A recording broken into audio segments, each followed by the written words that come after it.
Akimbo of Africa.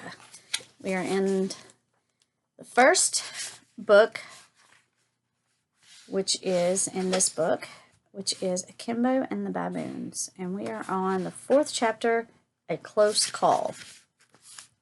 After they had finished their meal, Jen and the boys sat outside the entrance to the hut, listening to the sounds of the African night. In the background, there was the chirrup of insects, a shrill sound that became louder and then softer in waves.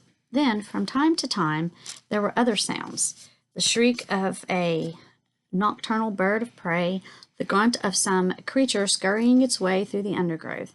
The night was not quiet, nor was it dark. No sooner had the sun gone burning down than an almost full moon floated up over the hills. This bathed the bush in a soft light that seemed to make the whole world a place of mysterious shapes and shadows. Was that a bush or an elephant? Of course it was just a bush. But had it not moved? Just the wind, said Jen, just the wind. After a while, it was time to go to bed. They had all brought sleeping bags and made beds for themselves out of grass and leaves. Akimbo put a couple of large logs on the fire that they had made in the center of the hut, and this comforted them as they snuggled down into their sleeping bags. "I hope there are no lions near here," said Kosi in a small voice. This was all very different from his room back in the town where he lived, and he was feeling a bit nervous. "There are," Akimbo said, "but they won't come in here. The fire will keep them away. Don't worry."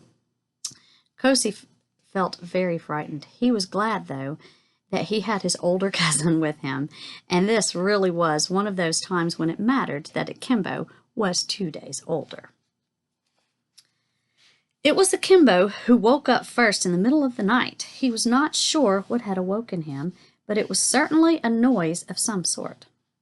He wondered whether it was a lion, and he was relieved to see that the fire in the hut was still glowing strongly. He listened carefully. He heard the noise again. This time it was louder, and this time he knew exactly what it was. It was a baboon barking.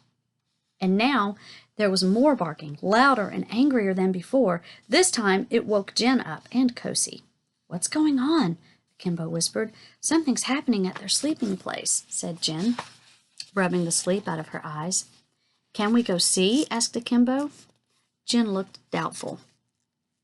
You did not walk about the African bush at night unless you had a very good reason to do so. But now the baboons started to howl, and Jen got out of her sleeping bag.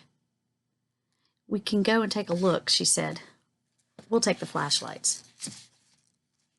The boys slipped out of their sleeping bags and put on their shoes. As usual, Akimbo held his shoes upside down for a moment or two, just in case a scorpion had decided to make its bed in one of them. Then, walking in single file behind Jen, they began to make their way through the bush toward the sound of the distressed baboons. The baboons slept between rocks at the foot of the nearby granite hill. This was a good place for them, as they could tuck themselves away in tiny spaces and caves between the boulders, and this kept them warm and safe during the night. As they approached the rocks, Jen told the boys to turn off their flashlights so that they could observe what was happening without frightening the baboons even more.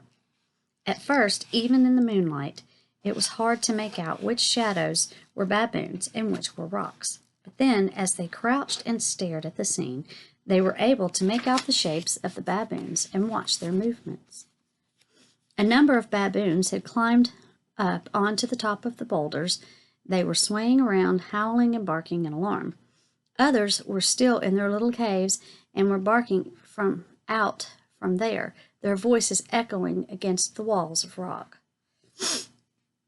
"Something's really upsetting them," whispered Jen. "Something that—" She did not finish.